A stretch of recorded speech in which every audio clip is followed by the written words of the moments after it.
Bonjour Internet, moi c'est John, puis là je suis tout seul pour vous expliquer aujourd'hui Star Cartel. Donc c'est un de deux vidéos sur ce jeu-là qu'on fait. L'autre vidéo, ça va être un playthrough, on va poster les deux en même temps, fait que vous pouvez apprendre à jouer, voir à quoi ça ressemble, savoir si c'est un jeu qui vous intéresse avant que il y en ait plus, je sais pas là. En tout cas. Donc Star Cartel, c'est un jeu de Martin Boissel, dis-je, qui est publié par Osprey Games. C'est un jeu qui est sorti l'an dernier, dans lequel les joueurs sont des contrebandiers futuristes qui ramassent des ressources, les livrent, essayent de se faire un profit. C'est un jeu, comme je disais, de cartes, de manipulation de cartes. C'est un jeu de manipulation de marché aussi. Donc, regardons de quoi ça a l'air. Donc, dans le jeu, on a une carte ici de vaisseau au départ. Et on va changer de vaisseau à partir de la partie. Mais dans cette carte-ci, il y a un point qui est très important, c'est la taille de notre vaisseau. Au départ, c'est 7.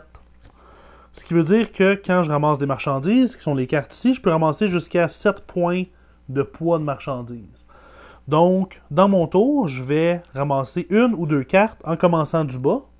Donc, je peux ramasser celle-ci et celle-là, ou encore celle-ci et celle-là, et les mettre dans mon vaisseau. Donc, je ramasserai ça, je les mettrai devant moi. Ça descendrait, on remplirait et ça irait au joueur suivant. Quand le tour me reviendrait, faudrait que, encore une fois, je prenne deux ressources, une ou deux cartes, je les mettrai devant moi, et maintenant, mon vaisseau est plein. Quand ton vaisseau est plein, tu vas faire une livraison. Si tu tombes exactement sur le chiffre que tu as besoin d'atteindre pour remplir ton vaisseau, tu vas faire la livraison dans le même tour. Mais sinon, si, par exemple, c'était comme ça, et ça c'était parti, quand ça arriverait à mon tour, je ne pourrais pas remplir, donc je livrerais aussi, mais sans avoir la possibilité de faire les deux actions dans mon tour. Donc ici, j'ai atteint mon chiffre, je livre dans le même tour que j'ai pris ma ressource. C'était pas ça que j'avais. C'était ça que j'avais? Peu importe. Donc je vais regarder quelle est la ressource dont j'ai la plus grosse somme. Donc ici, c'est les guns. J'ai 3 de guns. Donc la valeur des guns ici va augmenter de 2. Et je vais défausser les cartes. La carte que j'ai la plus petite valeur, donc dans ce cas-ci c'est une égalité, donc je déciderai laquelle des deux. La valeur va descendre de 1. Donc j'ai descendu les roses. Dans ce qui me reste, je prends les cartes et je les mets de côté. Ça va compter pour mes points à la fin de la partie. Donc, c'est en faisant ça qu'on va faire la majorité de notre score pendant la partie. Donc c'est important de prendre en considération qu'est-ce qu'on va mettre de côté. Dans ce cas-ci, j'avais juste une carte qui me restait, mais si j'aurais eu plusieurs couleurs qui me restaient, il faudrait que j'en choisisse une pour la mettre de côté. Si j'ai plusieurs cartes de la même couleur, je pourrais prendre toutes les cartes de cette couleur-là. Quand je fais une livraison, je vais aussi défausser mon vaisseau et prendre le prochain vaisseau qui est sur la pile de vaisseaux disponibles. Et ces chiffres-là vont en montant jusqu'à éventuellement atteindre 16, 17 et les vaisseaux, par après, vont avoir des petits icônes ici qui représentent des pouvoirs spéciaux et une valeur qui donne des points bonus à la fin de la partie. Donc, on va continuer comme ça jusqu'à temps que quelqu'un fasse une livraison qui va lui chercher le gros méchant vaisseau. Il est où? Et ça aurait été le fun, j'ai préparé avant. Hein? Le gros méchant vaisseau qui est ici, qui vaut 35$. Quand un joueur prend ça, la partie va se terminer. Les autres joueurs ont un dernier tour pendant lequel ils vont avoir une dernière chance de livrer. La livraison dans le dernier tour, tu as le droit de livrer même si ton vaisseau n'est pas plein, mais c'est une livraison qui s'appelle partielle. Donc à la place de monter une valeur de 1, à la place de monter une valeur de 2, elle va monter seulement de 1 et il n'y a aucune valeur qui va descendre.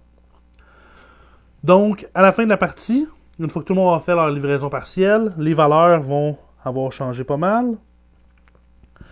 Et on va avoir mis bien des cartes dans notre stock de côté. Et la façon que le scoring fonctionne, on va regarder dans nos cartes ici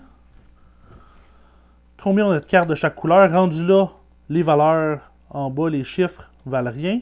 Et le nombre de cartes qu'on a de chaque couleur va être multiplié par la valeur de cette couleur-là au marché. Donc présentement, au marché, je ne sais pas si c'est très clair, Mais donc présentement au marché, les bleus valent 7. Donc j'ai 2 cartes de bleu, ça me ferait 14 points. Le rouge vaut 2, ça me ferait 16. Un autre 2 fois 2 pour les roses, je suis rendu à 20. Les bruns valent 6 points chaque, j'en ai 2, je suis rendu à 32. Plus la valeur de mon vaisseau, qui vaut 35, ça me ferait un score total de 67. Donc on compare les scores, et celui qui a le plus d'argent gagne, puis les autres perdent, pleurent, et sont obligés de s'excuser d'avoir fait gaspiller le temps de la personne qui a gagné. Donc, c'est comme ça que je joue Star Cartel. Une affaire importante, très critique dans le jeu, qui en fait une grosse partie du jeu. Si la track ressemble à ceci, avec, présentement, le bleu vaut 8 points de la carte. Et je livre, et je fais augmenter la valeur du bleu de 2. Donc la valeur du bleu va augmenter de 8 à 9, et avec son deuxième point, elle va redescendre à 1. Donc on a fait crasher le marché tellement il y avait de cristaux à vendre. Puis dans ce temps-là, il y a beaucoup de gens qui vont sacrer autour de la table, et ça va être très très drôle. Donc c'est une chose qui est importante à prendre en considération quand on garde des cartes. On veut que la valeur monte, mais pas qu'elle monte trop. Fait qu'il faut un petit peu gérer ça aussi pour être trop gourmand dans ce jeu. Donc, c'est comme ça que se joue Star Cartel. Donc, vous pouvez aller voir notre autre vidéo dans laquelle moi, James et Yannick, on passe à travers une partie et on a beaucoup de plaisir. Donc, je vous dis à tantôt!